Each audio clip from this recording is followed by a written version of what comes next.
Alam mo bang may mga bagay na dapat mong iwasan na ginagawa sa pusa kung ayaw mong makaranas ng matinding kamalasan? Isa-isahin natin ang mga bagay na yan.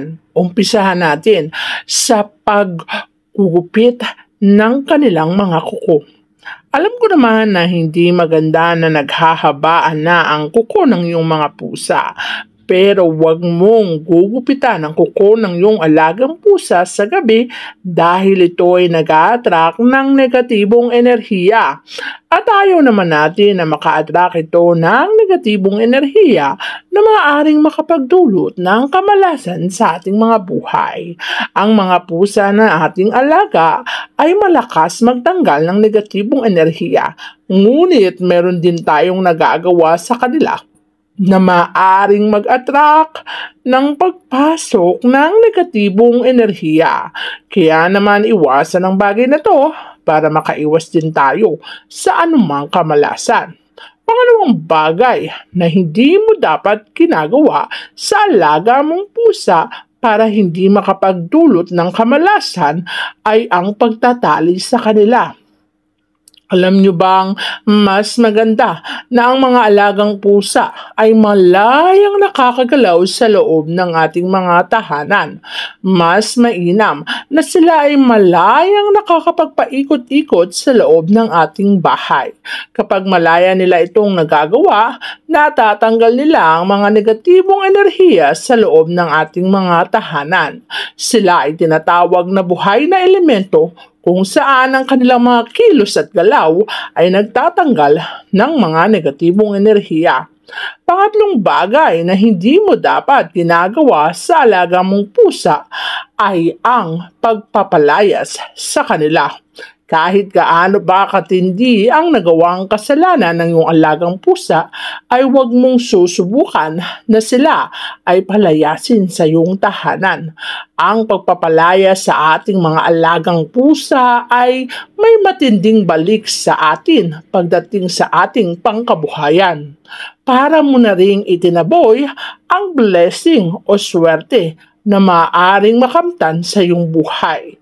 Kaya huwag mong hahayaan na ang alaga mong pusa ay lumayas o di naman kaya palayasin. Mas mainam na sila ay nananatili sa iyong tahanan para sa ganon mananatili rin sa iyong buhay ang kaswertihan. Pang-apat na hindi mo ginagawa sa alaga mong pusa ay ang paggugupit ng kanilang mga bigote.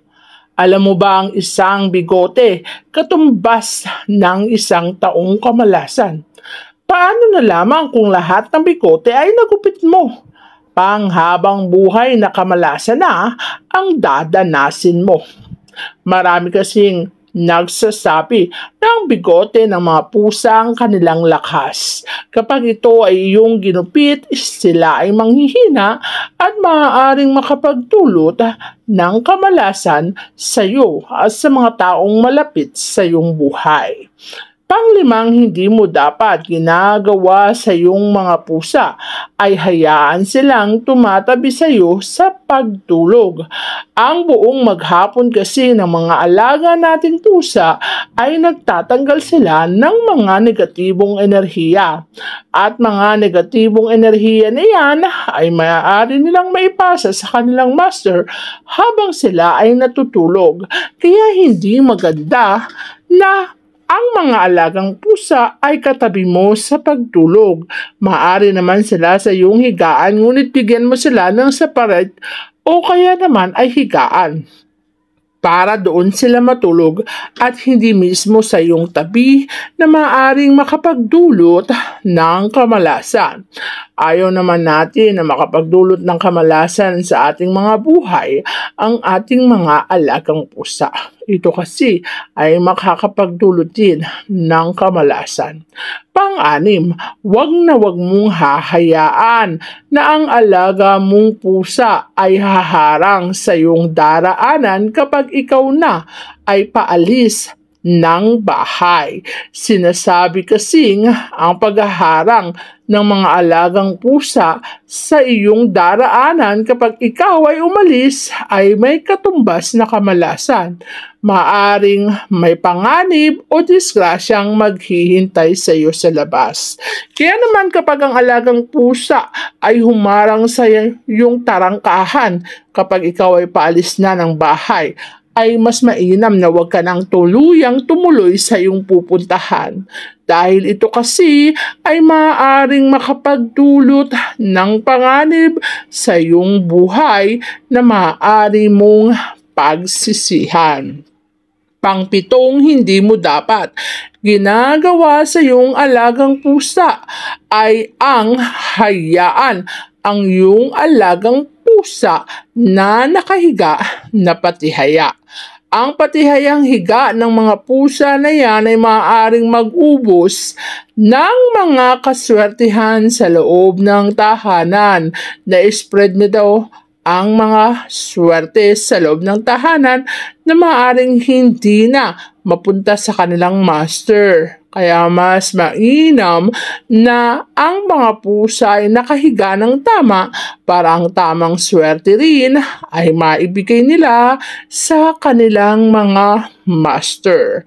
Pangwalo, mas mainam na ang mga pangil ng ating mga pusa ay huwag mong hahayaan na kumakagat sa iyong mga unan. Ang mga virus kasi maaring mapunta dyan at maaring maipasa kung sino man ang susunod na hihiga diyan. Kaya ang gamit ng pusa at ang gamit ng master ay dapat iba.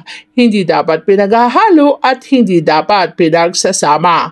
Dapat mo ring tandaan na ang mga bagay na ito ay dapat mong tandaan upang maiwasan mo ang mga posibilidad ng kamalasan.